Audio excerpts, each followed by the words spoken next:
Hi,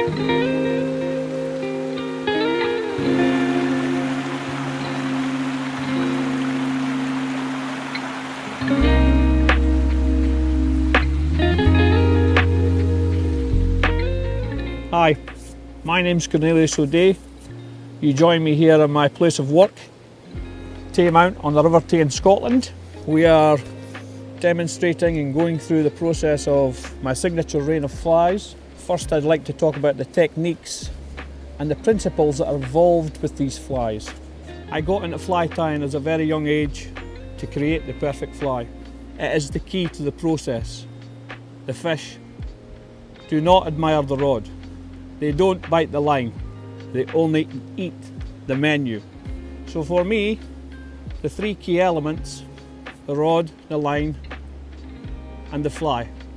The fly is the key to the three elements. So from a young age, I have been designing and tying flies, collecting materials from the road, gaining inspiration from many fly tyers. Primary inspiration has come over the last 10 or 15 years, and it's got Scandinavian influence all over it. I think the Scandinavians have revolutionised salmon fishing in general. I have very rarely caught a salmon on a fly that I have not created myself. So for me, catching the salmon begins at the fly vise, tying the perfect fly to catch the perfect salmon. This fly is my yellow controller, part of my signature series released by Guideline this year. Yellow controller.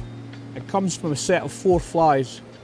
I tied 1 orange, 1 yellow, 1 black and 1 mixed. The yellow one gave me instant success. The inspiration behind the yellow one was the fact that every other salmon angler was using the alley shrimp, an orange fly. So I wanted a fly that was slightly different. So the inspiration for the yellow controller began when I was fishing last down the pools. I needed a fly that was different from every other fly, and this one guaranteed that. For me, especially catching silverfish that are coming off the tide, I like my fly to have presence. I like the salmon to be under no illusion there's something in the pool for it to investigate. The yellow fly, with its red head, has instant magnetism. I know a fish will investigate this. The little twinks that I adopt in its wing with holographic material gather light. This one I like to fish high in the water, all of the time manipulating the fly, tweaking it, wiggling it, jiggling it and pulling it. This is purely because of the light gathering materials in its wing. The more movement, the more light it will gather, the more presence it has in the water. Concader. I have been fishing this fly in various scripts my whole life. Its production has evolved over a 45-year period. When I first started tying flies, there were only 2 to tie. It was a black and yellow or a black and orange. Somewhere along the line I couldn't decide whether I wanted to fish a black and orange or a black and yellow, so I decided to make this one, which was both orange and yellow. And this was the first time where I started to adopt the single wing approach with the 2 hackles and the pin back wing. I would say 1982, 1983, this fly was in its infancy. I have to fight myself not to put this on first, purely because I have so many flies, so many descripts. But this is for sure one of my go-to patterns. It will catch you fish from start to finish. The good plus point about this fly is it'll fish in every type of water and every type of height of water. It doesn't matter if it's brown, clear, dirty or cold. Advancing my fly tying techniques, again the influences came from Scandinavia. There was a fly that came a few years ago, the folklore tales of Håkan Norling, and of course his temple dog fly. And his description of the fly, if you cut the line, the fly would swim away itself. These were great inspirers for this fly. I'd only ever seen one angler with one temple dog fly, and having got a glimpse of the fly, I had to just make one. I did not have the correct hair for the wing. So as I knew the fly was tied from temple dog hair, the best I could do was, when I trimmed my Cocker Spaniel, who's chestnut brown, I used some of his leg hair for the first Conca Gorva. And it's named Conca Gorva because his name's Conca. So, hair of the dog. The influence comes from Scandinavia, in particular Håkan Norling. The fly's sorted similar but different. I like to use this one when the water's beery or just sallow brown. I like this fly to be blending in with his environment, and it almost takes the fish by surprise.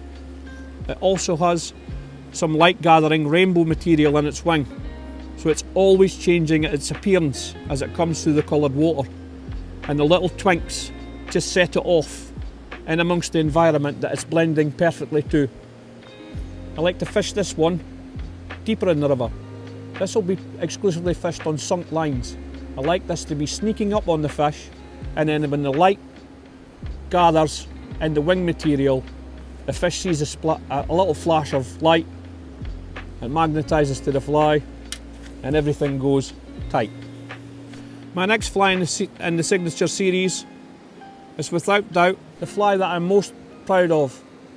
I have created and invented lots and lots and lots and lots of different patterns, and never really named one after myself until I made this one. This fly is entirely my own. It's my own design, my own influence, my own everything. The key components, the light gathering material of the holographic in its wing. It's an original stoat's tail brown wing, and the two badgers, white and orange. This fly, the silver cone, has given me untold pleasure over the last 10 years. 10 years in the development of this one. I guess a lifetime of influence tying flies this way, but this fly, if I was to choose one fly out of the whole lot that I would fish for confidence my whole life from here to the end, would be this one. It is fantastic high in the water in the evening. When you have high water temperatures, just on dusk, the silver cone, the silver body, the light gathering properties of the holographic material in its wing. This one, yeah, forever. Last but not least in the signature series, this little fly is called Back to Basics. It's just a basic fly and a hackle and a few shards of holographic material and a nice cone head to give it a good subsurface bulge. This fly works when everything else has failed. When the fish just don't seem to want to take anything, this little fly, and it's two sizes, again, I would start with a small one, always, and on dark, move to the big one. When you're seeing every other colour combination and all of this fancy stuff on the menu, going right back to where I first started tying flies, here it is, back to basics. Okay, so my signature series of flies obviously come with a style of fishing. I have a multi-dimensional approach. If I'm using one fly, one line, one sink tip, I'll only ever achieve a one-dimensional result. It catches fish unquestionably. Unquestionably you will catch fish, but it does have its limitations. So we have the multi-dimensional approach. We also have various techniques to go with these flies. For the winged fly, I like to fish them at two different angles. First of all, on a shallow angle, I want the fly to be facing nose into the current, coming across as slow as it can, staying in the zone as much as it can. My second approach will be at a much squarer angle. I want the fly's appearance to be coming directly across the river. So from this position to this position, it's a simple squarer cast. I think the secret to success is to not be trapped in the same mindset. I think if you adopt a multi-dimensional approach, you will automatically catch more fish because you're offering more of a menu, more of a presence throughout the pools. So the secret is multi-dimensional, but most importantly, keeping a flexible mindset, always be willing to try new things, experimentation, communicate with other people, look what's working in other parts of the world, gain your influences from a broad net and broad spectrum, and be brave.